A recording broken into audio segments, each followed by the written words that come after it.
ನಮ್ಮ ಸಬ್ಸ್ಕ್ರೈಬರ್ ಆದ ವೆಂಕಟೇಶ್ ಗೌಡ ಅವರು ಕುಣಿಗಲ್ನವರು. ಅವರ ನಿಕ್ ನೇಮ್ ವೆಂಕಿ. ಅವರಿಗೆ ಮೋಟಾರ್ ಸೈಕಲ್ ರೈಡ್ ಅಂದರೆ ಮತ್ತು ಟ್ರಾವೆಲ್ ಅಂದರೆ ತುಂಬಾ ಇಷ್ಟ. ವೆಂಕಿ ನನಗೆ ಹೇಳಿದ್ದು ಇಷ್ಟೇ, ಈ ಗೋಸ್ಟ್, ಸ್ಪಿರಿಟ್ಸ್ ಅಥವಾ ಭೂತ ಪ್ರೇತ ಅಂತ ಯಾವುದ್ರ ಮೇಲೂ ನಂಬಿಕೆ ಇಲ್ಲ ಅಂತ. ನಾನು ಅದ್ರ ಬಗ್ಗೆ ತಲೆನೇ ಕೆಡಿಸ್ಕೋತಾ ಇರಲಿಲ್ಲ. ಇದೆಲ್ಲ ಜನರ ಮೂಢನಂಬಿಕೆ ಅಂತೇಳಿ ಸುಮ್ಮನಾಗ್ತಾ ಇದೆ. ಆದರೆ ಜನವರಿ 6, 2022 ವೆಂಕಿ ತನ್ನ ಫ್ರೆಂಡ್ನ ಜೊತೆ ಮೋಟಾರ್ ಸೈಕಲ್ನಲ್ಲಿ ಸಕಲೇಶಪುರದ ಹತ್ತಿರದ ಒಂದು ವ್ಯಾಲಿಯನ್ನು ಕ್ರಾಸ್ ಮಾಡುತ್ತಿದ್ದ ಹಾಗೆ ಫ್ರೆಂಡ್ಗೆ ಕೇಳಿದ, ಅಲ್ಲ ಕಣೋ, ಇಂತಹ ಸುಂದರವಾದ ಒಂದು ವ್ಯಾಲಿಯನ್ನು ಕ್ರಾಸ್ ಮಾಡ್ತಾ ಇದ್ದೀವಲ್ಲ, ಒಂದು ಫೋಟೋ ತಗೊಳ್ಳೋಣ ಅಂತ. ಅವನ ಫ್ರೆಂಡ್ ಹಾಗೆ ಫೋಟೋ ತೆಗೆದು ಸುಮ್ಮನೆ ಕೂತ. ಮೊಬೈಲ್ ಗ್ಯಾಲರಿಯನ್ನು ಓಪನ್ ಮಾಡಿ ಫೋಟೋವನ್ನು ನೋಡುತ್ತಿರುವಾಗ ವೆಂಕಿಯ ಫೋಟೋವನ್ನು ನೋಡಿ ಅವನಿಗೆ ತುಂಬಾ ಶಾಕ್ ಆಗೋಯ್ತು. ಅದು ಆರ್ಡಿನರಿ ಫೋಟೋ ಅಂತೂ ಅಲ್ವೇ ಅಲ್ಲ. ಆ ರೋಡ್ನಲ್ಲಿ ಅವರಿಗೆ ಏನಾಯಿತು ಅಂದರೆ, ವೆಂಕಿನ ತಲೆಯಲ್ಲಿದ್ದ ಗೋಸ್ಟ್ನ ಬಗ್ಗೆ ಮೂಢನಂಬಿಕೆಗಳೆಲ್ಲ ಉಲ್ಟಂಪಲ್ಟ ಆಗೋಯ್ತು. ಏನಿದು ಸ್ಟೋರಿ, ಯಾಕೆ ಸಕಲೇಶಪುರಕ್ಕೆ ಹೋದರು ಅವರು, ಅಂಥದ್ದೇನು ನೋಡಿದ್ರು ಅಲ್ಲಿ ಅಂತೇಳಿ ಈ ವಿಡಿಯೋವನ್ನು ನೀವೇನಾದರೂ ಕೊನೆವರೆಗೂ ನೋಡಿದ್ರೆ ಅಥವಾ ಕೊನೆವರೆಗೂ ಕೇಳಿದ್ರೆ ನಿಮಗೂ ಕೂಡ ಗೊತ್ತಾಗುತ್ತೆ. ಹಾಗೆ ಯಾರು ಈ ಚಾನಲ್ನ ಸಬ್ಸ್ಕ್ರೈಬ್ ಮಾಡ್ಕೊಂಡಿಲ್ಲ, ಸಬ್ಸ್ಕ್ರೈಬ್ ಮಾಡ್ಕೊಳ್ಳಿ. ಬನ್ನಿ ಆ ಕತೆ ಏನಂತೇಳಿ ಕೇಳೋಣ. ವೆಂಕಿ ಕುಣಿಗಲ್ನಲ್ಲಿ ಡಿಗ್ರಿ ಮುಗಿಸಿದ್ದ. ಅಲ್ಲೇ ಅವನಿಗೆ ರಾಜು ಅನ್ನೋ ಫ್ರೆಂಡ್ ಕೂಡ ಸಿಕ್ಕಿದ್ದ. ವೆಂಕಿ ಮತ್ತು ರಾಜು ಅವಾಗವಾಗ ಮೋಟಾರ್ ಸೈಕಲ್ನಲ್ಲಿ ಸುತ್ತಮುತ್ತ ಇರುವ ಏರಿಯಾಗಳನ್ನೆಲ್ಲ ಎಕ್ಸ್ಪ್ಲೋರ್ ಮಾಡ್ತಾಯಿದ್ರು. ಫ್ರೆಂಡ್ ಆಗಿರೋದ್ರಿಂದ ಇಬ್ಬರು ಜೊತೆಯಲ್ಲೇ ಟ್ರಾವೆಲ್ ಕೂಡ ಮಾಡ್ತಾಯಿದ್ರು. ತುಂಬ ಜಾಗಗಳಿಗೆ ಒಟ್ಟಿಗೆ ಹೋಗಿ ಎಕ್ಸ್ಪ್ಲೋರ್ ಮಾಡ್ತಾಯಿದ್ರು. ಡಿಗ್ರಿ ಮುಗಿದ ಮೇಲೆ ಅಲ್ಲಿಂದ ಎಲ್ಲಾದರೂ ಹೊರಗೆ ಹೋಗೋಣ ಅಂತ ಪ್ಲ್ಯಾನ್ ಮಾಡ್ತಾಯಿದ್ರು. ಬೆಸ್ಟ್ ಪ್ಲೇಸ್ ಯಾವುದು ಅಂತ ರಿಸರ್ಚ್ ಕೂಡ ಮಾಡ್ತಾಯಿದ್ರು. ಅವರಿಗೆ ಫಸ್ಟ್ ಸಕಲೇಶಪುರ ಬೆಸ್ಟ್ ಅಂತ ಅನಿಸಿತು. ವೆಂಕಿ ಮತ್ತು ರಾಜು ಡಿಸೈಡ್ ಮಾಡಿದ್ರು, ಹೋಗೋಣ ಸಕಲೇಶಪುರಕ್ಕೆ, 2-3 ದಿನ ರೈಡ್ ಮಾಡೋಣ, ಅಲ್ಲಿ ಸುತ್ತಮುತ್ತ ಇರೋ ಪ್ಲೇಸ್ಗಳನ್ನು ಎಕ್ಸ್ಪ್ಲೋರ್ ಮಾಡೋಣ, ಮತ್ತು ವಾಪಸ್ ಕುಣಿಗಲ್ ಬರೋಣ ಅಂತೇಳಿ ಪ್ಲ್ಯಾನ್ ಮಾಡಿಕೊಂಡು ಹೊರಟರು. ಆದರೆ ಈ ಟ್ರಿಪ್ ಅವರ ಮೈಂಡ್ಸೆಟ್ ಮತ್ತು ಬಿಲೀಫ್ ಸಿಸ್ಟಮನ್ನು ಕಂಪ್ಲೀಟ್ಲಿ ಶೇಕ್ ಮಾಡೋಕ್ಕೆ ಹೋಗ್ತಾ ಇತ್ತು. ಜನವರಿ 6, 2022 ಇಬ್ಬರು ಒಂದೇ ಮೋಟಾರ್ ಸೈಕಲ್ನಲ್ಲಿ ಕುಣಿಗಲ್ನಿಂದ ಸಕಲೇಶಪುರಕ್ಕೆ ಹೊರಟರು. ಕುಣಿಗಲ್ನಿಂದ ಸಕಲೇಶಪುರಕ್ಕೆ ಸುಮಾರು 130 ಕಿಲೋಮೀಟರ್. ಮಧ್ಯಾಹ್ನ 12ಕ್ಕೆ ಆರಾಮಾಗಿ ತಲುಪಿದ್ರು. ಅಲ್ಲೇ ಹೋಮ್ ಸ್ಟೇ ಕೂಡ ಬುಕ್ ಮಾಡಿದ್ರು. 2 ದಿನ ಉಳಿಯೋಕ್ಕೆ ಸುತ್ತಮುತ್ತ ಎಕ್ಸ್ಪ್ಲೋರ್ ಮಾಡಿದ್ರು. ಆಮೇಲೆ ಕುಣಿಗಲ್ಗೆ ವಾಪಸ್ ಹೋಗೋ ಟೈಮ್ ಬಂತು. ಆದರೆ ಅವತ್ತೇ ರಾಜುಗೆ ಸಕಲೇಶಪುರದ ಕಾಫಿ ಎಸ್ಟೇಟ್ನಲ್ಲಿ ಹಳೆಯ ಫ್ರೆಂಡ್ ಸಿಕ್ಬಿಟ್ರು. ಮತ್ತೆ ಮಾತಾಡಿಕೊಂಡು ಸುತ್ತಮುತ್ತ ಎಕ್ಸ್ಪ್ಲೋರ್ ಮಾಡ್ತಾ ರಾತ್ರಿ 7 ಗಂಟೆ ಆಗೋಯ್ತು. ಆದರೆ ಜನವರಿ 8ರಂದೇ ಕುಣಿಗಲ್ಗೆ ತಲುಪಬೇಕು ಅಂತ ಅವರಿಬ್ಬರ ಪ್ಲ್ಯಾನ್ ಇತ್ತು. ರಾತ್ರಿ 9:30ಕ್ಕೆ ಡಿನ್ನರನ್ನು ಮುಗಿಸಿ ಸ್ಲೋ ಆಗಿ ಸಕಲೇಶಪುರದಿಂದ ಕುಣಿಗಲ್ಗೆ ಹೊರಟರು. ಇನ್ನೇನು 130 ಕಿಲೋಮೀಟರ್ ಅಷ್ಟೇ ಅಲ್ವ ಇರೋದು, ಹಾಗಂತ ಅಂದ್ಕೊಂಡ್ರು. ಆದರೆ ಆ ಚಳಿ ಜನವರಿ ರಾತ್ರಿ ಅವರು ಎಕ್ಸ್ಪೆಕ್ಟ್ ಮಾಡೋದಕ್ಕಿಂತ ತುಂಬಾ ಜಾಸ್ತಿ ಇತ್ತು. ಫಾಗಿ ಮತ್ತು ಕೋಲ್ಡ್ ಆಗ್ತಾಯಿತ್ತು. ಜಾಕೆಟ್, ಗ್ಲೌಸ್ ಎಲ್ಲ ಹಾಕ್ಕೊಂಡು ಸಕಲೇಶಪುರ ಬಿಟ್ಟರು. ಕುಣಿಗಲ್ ಕಡೆಗೆ ನಿಧಾನಕ್ಕೆ ಹೊರಟರು. ಆ ಫಾರೆಸ್ಟ್ನ ಕ್ರಾಸ್ ಮಾಡೋ ಹೊತ್ತಿಗೆ ರಾತ್ರಿ 12:30 ಆಗೋಯ್ತು. ಸುಮಾರು 50 ಕಿಲೋಮೀಟರ್ ಹೋದ ಮೇಲೆ ಆಲೂರನ್ನು ಜಾಗ ಬಂತು. ಆ ಫಾಗ್ ಮತ್ತು ಗೂಗಲ್ ಮ್ಯಾಪ್ನಲ್ಲಿ ಸ್ವಲ್ಪ ಕನ್ಫ್ಯೂಸ್ ಆಗಿ ಆಲೂರಿನಿಂದ ಡೈರೆಕ್ಟ್ ಕುಣಿಗಲ್ಗೆ ಹೋಗೋ ರೂಟ್ನ ಬಿಟ್ಟು ಬೇರೆ ರೂಟು ಹಿಡಿದ್ರು. ಒಂದು ರೂಟ್ ಕುಣಿಗಲ್ಗೆ ಹೋಗ್ತಾ ಇತ್ತು, ಇನ್ನೊಂದು ಬೇರೆ ಕಡೆಗೆ ಹೋಗ್ತಿತ್ತು. ಕುಣಿಗಲ್ನ ರೂಟ್ ಬಿಟ್ಬಿಟ್ಟು ತೊಪ್ಪು ರೂಟ್ಗೆ ಹಿಡಿದ್ರು. ರೂಟ್ ಇನ್ನೂ ಭಯಾನಕವಾಗಿತ್ತು. 2 ಕಡೆ ಸುತ್ತಮುತ್ತ ಮರಗಳು, ನಡುವೆ ಒಂದು ಕಾಂಕ್ರೀಟ್ ರೋಡ್. ಫಾಗ್ನಲ್ಲಿ ಮೋಟಾರ್ ಸೈಕಲ್ ನಿಧಾನಕ್ಕೆ ಹೋಗ್ತಾ ಇತ್ತು. 30-40 ನಿಮಿಷ ಮುಂದೆ ಹೋದ ಮೇಲೆ ಒಂದು ತಪ್ಪು ರೂಟ್ ಹಿಡಿದಿದ್ದೀವಿ ಅಂತ ಅವರಿಗೆ ಅರ್ಥ ಆಯಿತು.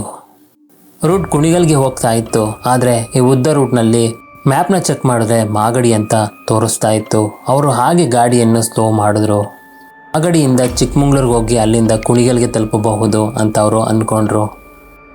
ಅಲ್ಲಿಂದ 40-50 ಕಿಲೋಮೀಟರ್ ಡ್ರೈವ್ ಮಾಡಬೇಕಾಗಿತ್ತು. ಹೀಗಾಗಿ ಇಷ್ಟೊಂದು ಚಳಿ ಆಗ್ತಾ ಇದೆ, ಇಷ್ಟೊಂದು ಫಾಗ್ ಬೀಳ್ತಿದೆ ಅಂತ ಅಂದ್ಕೊಂಡು ವೆಂಕಿ ಹಿಂದೆ ಕೂತಿದ್ದ. ರಾಜುಗೆ ಹೇಳ್ತಾ ಇದ್ದ, ತಪ್ಪು ರೂಟ್ ಹಿಡ್ತಿದ್ದೀವಿ ಕಣೋ, ತುಂಬ ತಡ ಆಗೋಯ್ತು, ಏನು ಮಾಡೋದು ಅಂತ ವಾಪಸ್ ಹೋಗೋಣ ಅಂತ ಹೇಳಿ. ಆಗ ರಾಜು ಹೇಳಿದ, ಏನು ಪ್ರಾಬ್ಲಮ್ ಇಲ್ಲ ಕಣೋ, ಹೆಚ್ಚಿಗೇನಿಲ್ಲ, 40-50 ಕಿಲೋಮೀಟರ್ ಅಷ್ಟೇ, ಇದೇ ರೋಡ್ನಲ್ಲಿ ನಾವು ಹೋಗೋಣ, ನನಗೆ ಈ ರೋಡ್ನಲ್ಲಿ ಓಡಿಸೋದು ತುಂಬಾ ಇಷ್ಟ ಆಗ್ತಾ ಇದೆ ಕಣೋ. ವೆಂಕಿ ಏನೂ ಮಾತನಾಡದೆ ರಾಜು ಹೇಳ್ತಿರೋದಕ್ಕೆ ಸರಿ ಆಯಿತು ಹೋಗೋಣ ಅಂತೇಳಿ ಸುಮ್ಮನಾಗೋದ. ಮಾಗಡಿ ರೋಡಿನಲ್ಲಿ ಸ್ವಲ್ಪ ಮುಂದೆ ಹೋದ ಮೇಲೆ ಬೇರೆ ಯಾವ ಮೋಟರ್ ಸೈಕಲ್ ಅಥವಾ ಕಾರು ಕೂಡ ಕಾಣಿಸ್ತಾನೇ ಇಲ್ಲ. ಆ ರೋಡಿನಲ್ಲಿ ಅವರು ಕಂಪ್ಲೀಟ್ಲಿ ಅಲೋನ್ ಆಗೋದ್ರು. ಅದಕ್ಕೆ ಒಂದು ರೀಸನ್ ಕೂಡ ಇತ್ತು. ಜಾಗ ಒಂದು ಪಿಕ್ನಿಕ್ ಸ್ಪಾಟ್, ಆದರೆ ಜನ ಹಗಲತ್ತಲ್ಲಿ ಮಾತ್ರ ಬರ್ತಾರೆ. ಎರಡು ಕಡೆ ತುಂಬಾ ದಟ್ಟವಾದ ಮರಗಳು, ಮಧ್ಯದಲ್ಲಿ ರೋಡ್. ಆ ರಾತ್ರಿ ಹೊತ್ತು ಅಲ್ಲಿಗೆ ಯಾರೂ ಬರೋದೇ ಇಲ್ಲ. ಇವರದು ಒಂದೇ ಮೋಟರ್ ಸೈಕಲ್ನಲ್ಲಿ ಲೈಟ್ನ ಹಾಕ್ಕೊಂಡು ನಿಧಾನಕ್ಕೆ ಮುಂದೆ ಹೋಗ್ತಾ ಇದ್ರು. ಸ್ವಲ್ಪ ದೂರ ಹೋದ ಮೇಲೆ ಹಿಂದಿನಿಂದ ರಾಜು ಕೂಗಿದ, ಓಯ್ ವೆಂಕಿ, ಮೋಟರ್ ಸೈಕಲನ್ನು ನಿಲ್ಲಿಸೋ, ನೋಡು ಪಕ್ಕದಿಂದ ಏನೋ ಶಬ್ದ ಬರ್ತಾ ಇದೆ. ವೆಂಕಿ ಸ್ವಲ್ಪ ಮುಂದೆ ಹೋಗಿ ಸ್ಲೋ ಡೌನ್ ಮಾಡಿದ. ಆಗ ರಾಜು ಮತ್ತೆ ಹೇಳಿದ, ಲೋ, ಯಾರೋ ಮರ ಕಡಿತಾ ಇದ್ದಾರೆ ಕಣೋ. ವೆಂಕಿ ಹೆಲ್ಮೆಟ್ ಹಾಕೊಂಡಿದ್ದ, ಸ್ಪಷ್ಟವಾಗೇನು ಕೇಳಿಸ್ತಾ ಇರಲಿಲ್ಲ, ಆದರೆ ರಾಜುಗೆ ಕ್ಲಿಯರಾಗಿ ಕೇಳಿಸ್ತಾ ಇತ್ತು. ಮರನ ಕಡಿತಾ ಇರುವ ಸೌಂಡ್ ಕೇಳಿಸ್ತಾ ಇತ್ತು. ಆಗ ವೆಂಕಿ ಹಿಂದೆ ತಿರುಗಿ ನೋಡಿ, ಆಗ ನಿನಗೆ ನಿದ್ದೆ ಬರ್ತಾ ಇದೆ, ಅದಕ್ಕೆ ನಿನಗೆ ಹ್ಯಾಲುಸಿನೇಷನ್ ಆಗಿದೆ ಅಂತ ನಕ್ದ. ರಾಜು ಜೋಕ್ ಮಾಡ್ತಾ ಇದ್ದೀನಿ ಅಂತ ಹೇಳಿ ವೆಂಕಿ ಅಂದ್ಕೊಂಡ. ಸರಿ ಮತ್ತೆ ಮಾತನಾಡಿಕೊಂಡು ಮುಂದೆ ಹೊರಟರು. 10-12 ಸೆಕೆಂಡ್ ಆದ ಮೇಲೆ ಹಿಂದಿನಿಂದ ಯಾರೋ ರಾಜು ಭುಜದ ಮೇಲೆ ಟ್ಯಾಪ್ ಮಾಡಿದ್ರು. ನಿಲ್ಲಿಸು ಅಂದರು. ಆ ಮರಗಳಿಂದ ಮರ ಕಡಿಯುತ್ತಿರುವ ಶಬ್ದ ಇನ್ನೂ ಜೋರಾಗ್ತಾ ಇತ್ತು. ವೆಂಕಿ ನಿಧಾನವಾಗಿ ಮೋಟರ್ ಸೈಕಲನ್ನು ನಿಲ್ಲಿಸಿ ಹೆಲ್ಮೆಟ್ ಸ್ವಲ್ಪ ಮೇಲೆ ಎತ್ತಿದ. ಆಗ ಅವನಿಗೂ ಕೂಡ ಮರ ಕಡಿಯುತ್ತಿರುವ ಶಬ್ದ ಕೇಳಿಸಿತು. ಆ ಶಬ್ದದ ಜೊತೆ ಇನ್ನೊಂದು ಶಬ್ದ ಕೂಡ ಕೇಳಿಸ್ತಾ ಇತ್ತು. ರಾಜು ಹಿಂದಿನಿಂದ, ಲೋ, ಫಾಸ್ಟಾಗಿ ಹೋಗೋಣ, ನನಗೆ ತುಂಬ ಭಯ ಆಗ್ತಾ ಇದೆ. ವೆಂಕಿ ಮೋಟರ್ ಸೈಕಲ್ನ ಸ್ಟಾರ್ಟ್ ಮಾಡಿದ. ಅಲ್ಲ ಕಣೋ, ಎಷ್ಟು ಫಾಸ್ಟಾಗಿ ಹೋಗಲಿ ನಾನು, ಮುಂದೆ ಇಷ್ಟೊಂದು ಫಾಗಿದೆ, ಏನೂ ಕೂಡ ಕಾಣಿಸ್ತಾನೆ ಇಲ್ಲ ಅಂತೇಳಿ ವೆಂಕಿ ಹೇಳ್ತಾ ಇದ್ದ. ಹಾಗೆ ಮುಂದೆ ಹೋಗ್ತಾ ಇದ್ರು.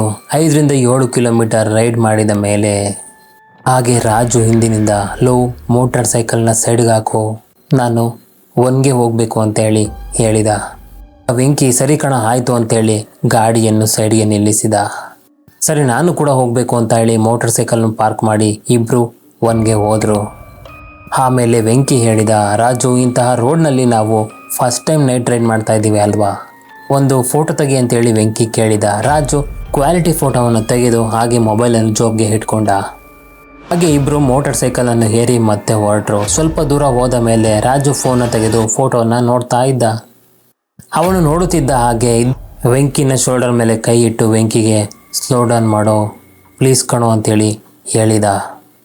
ವೆಂಕಿ ಕೂಡ ನಿಧಾನವಾಗಿ ಗಾಡಿಯನ್ನು ನಿಲ್ಲಿಸಿದ. ನಿನ್ನ ಫೋಟೋ ನೋಡು. ಆ ಫೋಟೋ ನೋಡಿದ ತಕ್ಷಣ ವೆಂಕಿ ಅಲ್ಲೇ ನಡುಗಿ ಹೋದ. ಆ ರಾಜು ತೆಗೆದ ಫೋಟೋನಲ್ಲಿ ವೆಂಕಿ ಇದ್ದ ಮತ್ತು ಅವನ ತಲೆಯ ಮೇಲೆ ಇನ್ನೊಂದು ಫಿಗರ್ ಇತ್ತು. ಅದು ಏನಂತ ಅಂದರೆ ತಲೆ ಇಲ್ಲದ ಫಿಗರ್. ಈಗ ನೀವು ಸ್ಕ್ರೀನಲ್ಲಿ ನೋಡುತ್ತಿರುವುದು ಅದೇ ಫೋಟೋ. ವೆಂಕಿ ಪ್ಯಾನಿಕ್ ಆಗಿ, ಯಾರದು ನನ್ನ ಪಕ್ಕ ನಿಂತಿರೋದು ಅಂತ ರಾಜುನು ಕೇಳಿದ. ಕೇಳು, ಅಷ್ಟೊಂದೇನು ಭಯ ಪಡೋಕೆ ಹೋಗ್ಬೇಡ, ಇದರ ಬಗ್ಗೆ ಮಾತನಾಡೋದು ಬೇಡ, ಇಲ್ಲಿ ಮುಂದೆ ಹೋಗೋಣ. ಆಗ ವೆಂಕಿ ತುಂಬಾ ಭಯದಿಂದ ಮೋಟರ್ ಸೈಕಲ್ನ ಮುಂದೆ ಓಡಿಸ್ದ. ರಾಜು ಹಿಂದಿನಿಂದ ಕೂತ್ಕೊಂಡು ವೆಂಕಿನ ಮೈಂಡ್ ಡಿಸ್ಟ್ರಾಕ್ಟ್ ಮಾಡ್ತಾ ಇದ್ದ. ಅವನು ಹಳೆಯ ಟ್ರಿಪ್ ಹಾಗೆ ಕಾಲೇಜ್ ಡೇಸ್ನ ಬಗ್ಗೆ ಮಾತನಾಡ್ತಾ ಇದ್ದ. ವೆಂಕಿ ಆ ಫೋಟೋದ ಬಗ್ಗೆ ಯೋಚಿಸದೆ ರೈಡ್ನಲ್ಲಿ ಫೋಕಸ್ ಮಾಡಲಿ ಅಂತ ಸುಮಾರು 30-35 ನಿಮಿಷ ರೈಡ್ ಮಾಡಿದ ಮೇಲೆ ರಾಜು ಹಿಂದಿನಿಂದ, ವೆಂಕಿ ಬೈಕ್ ನಿಲ್ಲಿಸೋ, ಮತ್ತೆ ನಾನು ಒನ್ಗೆ ಹೋಗಬೇಕು. ಆಗ ವೆಂಕಿ, ಅಲ್ಲ ಕಣೋ, ಈ ಘಟನೆ ಏನಾಯಿತು, ಅದಾದ ಮೇಲೆ ಒಂದು ಹನಿ ಕೂಡ ನೀರು ಕುಡ್ದಿಲ್ಲ ನೀನು, ಅದು ಹೇಗೆ ನೀನು ಒನ್ಗೆ ಹೋಗಬೇಕು ಅಂತ ಇದೆಯಾ ಹಾಗಂತ ಕೇಳಿದ. ಅವನ ಮಾತನ್ನು ಕೇಳಿದ ತಕ್ಷಣ ರಾಜು ಇನ್ನೂ ಜೋರಾಗಿ, ಬೈಕ್ ನಿಲ್ಲಿಸು, ನಾನು ಇಲ್ಲ ಜಂಪ್ ಮಾಡಿಬಿಡ್ತೀನಿ ಅಂತ ಹೇಳಿದ. ವೆಂಕಿಗೆ ಬೈಕ್ ನಿಲ್ಲಿಸೋದು ಒಂಚೂರೂ ಇಷ್ಟ ಇರಲಿಲ್ಲ. ಫೋಟೋ ನೋಡಿ ಆ ಶಬ್ದ ಕೇಳಿ ಅವನಿಗೆ ತುಂಬಾ ಭಯ ಆಗೋಗಿತ್ತು. ಯಾವಾಗ ನಾನು ಕುಣಿಗಲ್ಗೆ ಹೋಗಿ ಸೇರ್ಕೊತೀನಿ ಅಂತ ವೆಂಕಿ ಅಂದ್ಕೊಳ್ತಾ ಇದ್ದ. ಆದರೆ ರಾಜು ಹಿಂದಿನಿಂದ ವೆಂಕಿಗೆ ನಿಲ್ಲಿಸು ಅಂತ ಬಲವಂತವಾಗಿ ಕೇಳ್ಕೊತಾ ಇದ್ದ. ಆಗ ವೆಂಕಿ ಬೈಕನ್ನು ನಿಲ್ಲಿಸಿದ. ರಾಜು ಕೋಪದಿಂದ ಇಳಿದು ವೆಂಕಿಗೆ ಬೈಕೊಂಡು ಅಲ್ಲಿರುವ ಒಂದು ಫಾರೆಸ್ಟ್ ಒಳಗೆ ರಾಜು ಹೊರಟೋಗ್ಬಿಟ್ಟ. ಸುಮಾರು 1.5 ನಿಮಿಷ ಆಯಿತು. ವೆಂಕಿ ಕೂಗಿದ, ಇಷ್ಟೊತ್ತು ಬೇಕೇನೋ ಒನ್ ಮಾಡೋಕ್ಕೆ, ಬೇಗ ಬಾ ಅಂತೇಳಿ ವೆಂಕಿ ಕೂಗ್ತಾ ಇದ್ದ. ಆದರೆ ರಾಜು ಕಡೆಯಿಂದ ಏನೂ ಉತ್ತರನೇ ಬರ್ತಾ ಇರಲಿಲ್ಲ. 1 ನಿಮಿಷ ಆದ ಮೇಲೆ ವೆಂಕಿ ಹಿಂತಿರುಗಿ ನೋಡಿದ. ಓಯ್ ರಾಜು, ಮನೆಗೆ ಹೋಗ್ಬೇಕಣೋ, ಬೇಗ ಬಾರೋ ಅಂತ ಕೂಗಿದ. ಅವನಿಗೆ ಕೇಳಿಸ್ತಿಲ್ಲ ಅಂತ ಅವನಿಗೆ ಅರ್ಥ ಆಯಿತು. ವೆಂಕಿ ಕೋಪದಿಂದ ರಾಜುವಿನ ಹತ್ರ ಹೋಗಿ, ರಾಜು ಹೋಗ್ಬೇಕಣೋ, ಯಾಕೋ ಇಲ್ಲಿ ನಿಂತ್ಕೊಂಡಿದ್ಯಾ ಅಂತ ಕೇಳಿದ. ಆದರೆ ರಾಜು ಜೋರಾಗಿ ಕೂಗ್ತಾ ಮುಂದೆ ಒಂದು ಫಾರೆಸ್ಟ್ ಒಳಗೆ ಓಡಿ ಹೋದ. ವೆಂಕಿನೂ ಕೂಡ ಅವನ ಹಿಂದೆನೇ ಹೋಗ್ತಾ ಇದ್ದ. ಆದರೆ ಆ ಫಾಗ್ನಲ್ಲಿ ಏನು ಕೂಡ ಕಾಣಿಸ್ತೇನೆ ಇಲ್ಲ. ಮೊಬೈಲ್ನಲ್ಲಿ ಫ್ಲ್ಯಾಶ್ ಲೈಟನ್ನು ಆನ್ ಮಾಡಿಕೊಂಡು ವೆಂಕಿ ರಾಜುನ ಹುಡುಕ್ತಾ ಇದ್ದ. ವೆಂಕಿ ಧೈರ್ಯ ತಗೊಂಡು ಇನ್ನೂ ಒಳಗೆ ಹೋದ. ಒಂದು ಮರದ ಹತ್ತಿರ ರಾಜು ಕೂತಿದ್ದ. ಎದುರಿಗೆ ಒಬ್ಬರು ಹೆಂಗಸು ಕೂಡ ಕೂತಿದ್ರು. ಎಲ್ಲರೂ ತಮ್ಮಷ್ಟಕ್ಕೆ ತಾವೇ ಮಾತನಾಡ್ಕೊಳ್ತಾ ಇದ್ರು. ಅವರ ಸ್ಲೋ ಆಗಿ ಮಾತನಾಡ್ಕೊಳ್ತಾ ಇದ್ದು ವೆಂಕಿಗೆ ಕಿವಿಗೆ ಬಿತ್ತು. ಆದರೆ ಫಾಗ್ನಲ್ಲಿ ಅವರ ಮುಖ ಕ್ಲಿಯರ್ ಆಗಿ ಕಾಣಿಸ್ತಾ ಇರಲಿಲ್ಲ. ಅವರನ್ನು ನೋಡಿ ವೆಂಕಿಗೆ ತುಂಬಾನೇ ಭಯ ಆಯಿತು. ಅವನಿಗೆ ಏನು ಮಾಡಬೇಕು ಅಂತ ಗೊತ್ತಾಗ್ತಾ ಇಲ್ಲ. ಒಳಗೆ ಹೋಗಿ ರಾಜುನ ಕರ್ಕೊಂಡ್ಬರ್ಬೇಕು, ಇಲ್ಲ ನನ್ನ ಕೈಲಿ ಆಗಲ್ಲ ಅಂತ ಅವನೇ ಅಂದ್ಕೊಂಡು ಮೋಟರ್ ಸೈಕಲ್ ಕಡೆ ಓಡಿದ. ಅವನು ಹೋಗೋಷ್ಟರಲ್ಲಿ ಮೋಟರ್ ಸೈಕಲ್ ಹತ್ತಿರ ರಾಜು ಆಗಲೇ ಬಂದು ನಿಂತಿದ್ದ. ಗಾಡಿಯ ಹ್ಯಾಂಡಲ್ ಬಾರನ್ನು ಹಿಡ್ಕೊಂಡು ವೆಂಕಿಗಾಗಿ ವೆಯ್ಟ್ ಮಾಡ್ತಾ ಇದ್ದ. ಇಷ್ಟೊಂದು ಚಳಿಯಲ್ಲಿ ವೆಂಕಿಯ ಹಣೆಯಲ್ಲಿ ಬೆವರು ಸುರಿತಾ ಇತ್ತು. ಆಗ ಫಾರೆಸ್ಟ್ನಲ್ಲಿ ನೋಡಿದ್ದು ರಾಜುಗೆ. ಇವಾಗ ಹೇಳೋದ ಬೇಡವಾ ಅಂತ ವೆಂಕಿ ತುಂಬಾನೇ ಭಯ ಪಡ್ತಾ ಇದ್ದ. ವೆಂಕಿ ರಾಜುಗೆ ಮೋಟರ್ ಸೈಕಲ್ ಹತ್ತು ಬೇಗ ಅಂತೇಳಿ ಹೇಳ್ಬಿಟ್ಟು ಅಲ್ಲಿಂದ ಹೊರಟರು. ಆದರೆ ವೆಂಕಿಗೆ ತುಂಬಾನೇ ಭಯ ಆಗ್ತಾ ಇತ್ತು. ಆದರೆ ಆ ಜಾಗ ಬಿಟ್ಟು 3-4 ನಿಮಿಷನೂ ಕೂಡ ಆಗಿರಲಿಲ್ಲ. ಹಿಂದೆಯಿಂದ ರಾಜು ಹೇಳ್ತಾ ಇದ್ದ, ವೆಂಕಿ ಸೈಡ್ಗೆ ಹಾಕು ಗಾಡಿನ. ವೆಂಕಿ ಮೆಲ್ಲಗೆ, ಏನೋ ನಿಗೇನು ಹುಚ್ಚ, ಈ ಕತ್ತಲಲ್ಲಿ ಈ ರೋಡ ಮಧ್ಯದಲ್ಲಿ ನೀ ಮೋಟರ್ ಸೈಕಲ್ನ ಇಲ್ಲಿ ನಿಲ್ಲಿಸ್ಬೇಕಾ? ಇಲ್ಲಿ ಅಲ್ಲೂ ನಿಲ್ಸು ಅಂದೆ, ಅಲ್ಲೂ ನಿಲ್ಲಿಸ್ದೆ, ತಿರ್ಗಾ ಕೇಳ್ತಾ ಇದೆಯಾ, ನಿನಗೇನೇನು ಮಾಡೋ ಕೆಲಸ ಇಲ್ವಾ? ನಾವು ಬೇಗ ಹೋಗಿ ಕುಣಿಗಲ್ಗೆ ಸೇರಬೇಕು ಅಂತ ವೆಂಕಿ ಎಗರಾಡ್ತಾ ಇದ್ದ. ನೋಡೋ, ನಾನಿವಾಗ ಗಾಡಿ ನಿಲ್ಸಲ್ಲ ಅಂತ ಹೇಳಿ ವೆಂಕಿ ಹೇಳಿದ. ಆಗ ರಾಜು ನಿಧಾನವಾಗಿ ಕಿವಿ ಹತ್ರ ಬಾಗಿ, ಲೋ, ಇಲ್ಲಿ ನನಗೆ ಕೆಲವರು ಗೊತ್ತಿರೋರಿದ್ದಾರೆ, ಅವರ ಮನೆಗೆ ಹೋಗ್ಬಿಟ್ಟು ರಾತ್ರಿ ಇಲ್ಲೇ ಉಳಿದು ಬೆಳಗ್ಗೆ ಎದ್ದು ಹೋಗೋಣ ಅಂತ ಹೇಳಿ ರಾಜು ವೆಂಕಿಗೆ ಹೇಳಿದ. ಮಾತನ್ನು ಕೇಳಿ ವೆಂಕಿ ಫ್ರೀಸ್ ಆದ. ಅವನೇನು ಹೇಳ್ದ ಅಂದರೆ, ನಾನು ಅವನ ಮಾತಿಗೆ ರೆಸ್ಪಾನ್ಸ್ ಮಾಡಲಿಲ್ಲ. ಒಂದು ವೇಳೆ ನಾನೇನಾದರೂ ಅವನ ಮಾತಿಗೆ ವಿರುದ್ಧವಾಗಿ ನಡ್ಕೊಂಡಿದ್ದಿದ್ದರೆ ನಾನು ನಿಮಗೆ ಈ ಸ್ಟೋರಿ ಹೇಳೋಕೆ ಇರ್ತಿರ್ಲಿಲ್ಲ ಅಂತ ಹೇಳಿ ವೆಂಕಿ ಹೇಳಿದ. ಹಿಂದೆಯಿಂದ ರಾಜು ವೆಂಕಿಗೆ ಹೇಳ್ತಾನೆ ಇದ್ದ, ಇಲ್ಲಿ ಗಾಡಿ ನಿಲ್ಲಿಸು, ನನಗಿಲ್ಲಿ ಗೊತ್ತಿರೋರಿದ್ದಾರೆ ಅಂತ ಸತತವಾಗಿ ಹೇಳ್ತಾನೆ ಇದ್ದ. ಆದರೆ ವೆಂಕಿ ಯಾವುದಕ್ಕೂ ರಿಪ್ಲೈ ಮಾಡಲಿಲ್ಲ. ಆಮೇಲೆ ರಾಜು ಸ್ವಲ್ಪ ಹೊತ್ತು ಸೈಲೆಂಟ್ ಆದ. ಸೈಲೆನ್ಸ್ 7-8 ನಿಮಿಷ ಇತ್ತು. ಆಮೇಲೆ ಹಿಂದಿನಿಂದ ಏನೋ ಗೊಣಗೋದಕ್ಕೆ ಶುರು ಮಾಡಿದ. ಅದು ಯಾವುದೋ ಒಂದು ಮಲೆನಾಡಿನ ಲ್ಯಾಂಗ್ವೇಜ್ ಆಗಿತ್ತು. ಯಾರೋ ಜೊತೆಯಲ್ಲಿ ಮಾತನಾಡ್ತಿರೋ ಹಾಗೆ ಕಾಣಿಸಿತು. 40-50 ಸೆಕೆಂಡ್ ಆದ ಮೇಲೆ ಮತ್ತೆ ಸುಮ್ಮನಾಗ್ತಾ ಇದ್ದ. ವೆಂಕಿ ಹೇಳಿದ, ನಾನು ಒಳಗೆ ನೊಂದ್ಕೊಂಡು ಒಳಗೆ ಭಯ ಪಡ್ತಾ ಹಾಗೆ ನಿಧಾನವಾಗಿ ಡ್ರೈವ್ ಮಾಡ್ತಾ ಇದ್ದೆ. ಹಿಂದೆ ರಾಜು ಹತ್ರ ಮಾತನಾಡೋ ಧೈರ್ಯ ನನಗಿರಲಿಲ್ಲ. ಸ್ವಲ್ಪ ಹೊತ್ತು ಸೈಲೆಂಟ್ ಆದ ಮೇಲೆ ರಾಜು ಮೆಲ್ಲಗೆ, ಲೋ, ಆ ರೋಡ್ನ ಸೈಡಿನಲ್ಲಿ ಏನೋ ಲೋಡ್ ಆಗ್ತಿದೆ ನೋಡು. ಮತ್ತೆ ಕವಿತಾ ಅಲ್ಲಿ ನಿಂತಿದ್ದಾಳೆ. ವೆಂಕಿ ನರ್ವಸ್ಲಿ ಯಾರದು ಅಂದ. ಅದು ರಾಜು. ಹೇ ವೆಂಕಿ, ಮೋಟಾರ್ ಸೈಕಲ್ ನಿಲ್ಲಿಸು ಹಾಗಂತ ಹೇಳಿ ಮುಗಿಸೋ ಅಷ್ಟೊತ್ತಿಗೆ 3-4 ಮೀಟರ್ ಮುಂದೆ ರೋಡ್ನ ಅಂಚಿನಲ್ಲಿ ಇಬ್ಬರು ಹೆಂಗಸು ನಿಂತಿದ್ರು. ಹಾಗೆ ಇನ್ನು ಮುಂದೆ ಹೋದ್ಮೇಲೆ ಫಾರೆಸ್ಟಿನ ಒಳಗೆ ನೋಡಿದ ಹೆಂಗಸರು ಮತ್ತೆ ಅಲ್ಲೇ ಕಾಣಿಸ್ಕೊಂಡ್ರು. ಇವರು ಫಾರೆಸ್ಟ್ ಒಳಗೆ ನೋಡಿದ ಅದೇ ಹೆಂಗಸರು ಅಂತ ಅವ್ರಿಗೆ ಅರ್ಥ ಆಯಿತು. ಆದರೆ ಅವರ ಮುಖ ಇಲ್ಲೂ ಕೂಡ ಕಾಣಿಸ್ತಿಲ್ಲ. ಆ ಫಾಗ್ನಲ್ಲಿ ಹತ್ರ ಹೋಗಿ ನೋಡಿದ್ರೆ ಅವರ ಮುಖ ಕಂಪ್ಲೀಟ್ ಆಗಿ ಬ್ಲರ್ ಆಗಿತ್ತು. ನಿಧಾನವಾಗಿ ಅವರು ಹಾಗೆ ಮುಂದೆ ಹೋಗ್ತಾ ಇದ್ರು. ಈ ದೃಶ್ಯವನ್ನು ನೋಡಿ ವೆಂಕಿ ಮತ್ತೆ ನಡುಗಿ ಹೋದ. ಹಾಗೆ ಜೋರಾಗಿ ಮುಂದೆ ಹೋಗ್ತಾ ಇದ್ದ.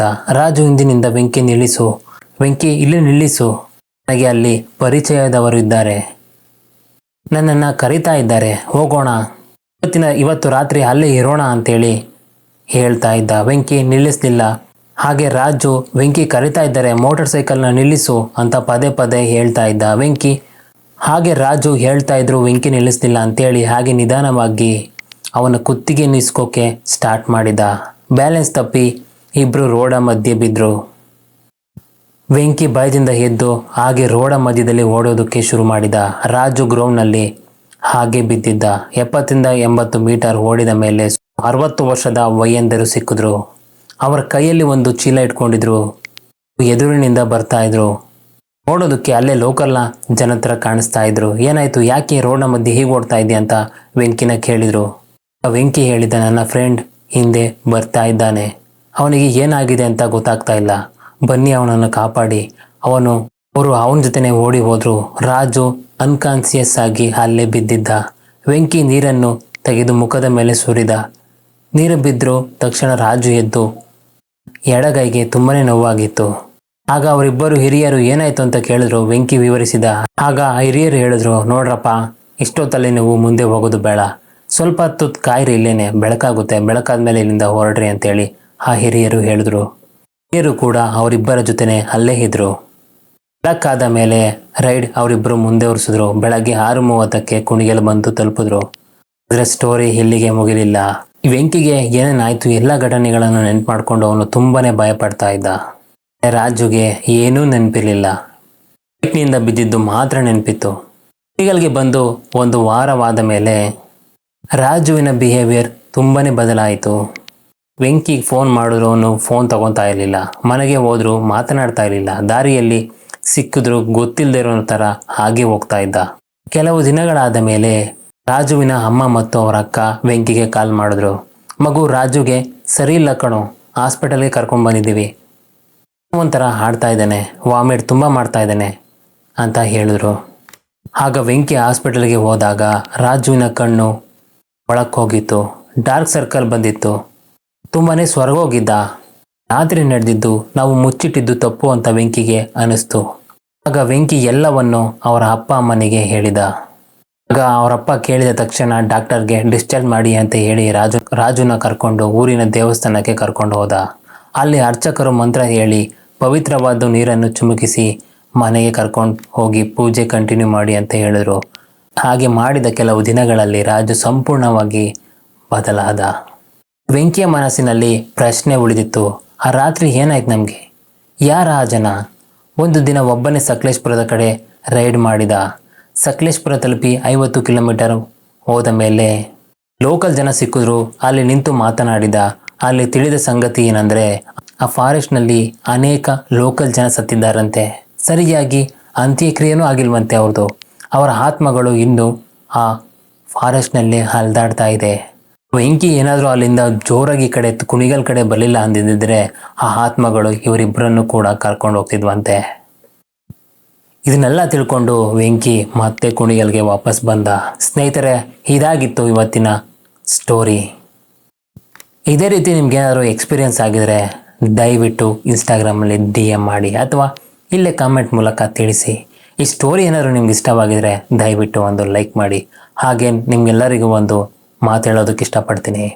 ಕೆಲವು ಜಾಗಗಳಲ್ಲಿ ನೀವು ಹೋಗ್ತೀರಾ ಸರಿ, ಆದರೆ ಯಾವ ಟೈಮಲ್ಲಿ ಏನಾಗುತ್ತೆ ಅಂತ ನಿಮಗೂ ಕೂಡ ಗೊತ್ತಿರೋದಿಲ್ಲ. ಎಲ್ಲಾದರೂ ಹೋಗಿ, ಬಟ್ ಹುಷಾರಾಗಿ ಹೋಗಿ. ಯಾಕಂದರೆ ನಿಮ್ಮನ್ನು ಕಳಿಸಿರುವ ನಿಮ್ಮ ತಂದೆ ತಾಯಿ ನಿಮಗೋಸ್ಕರ ಕಾಯ್ತಾ ಇರ್ತಾರೆ.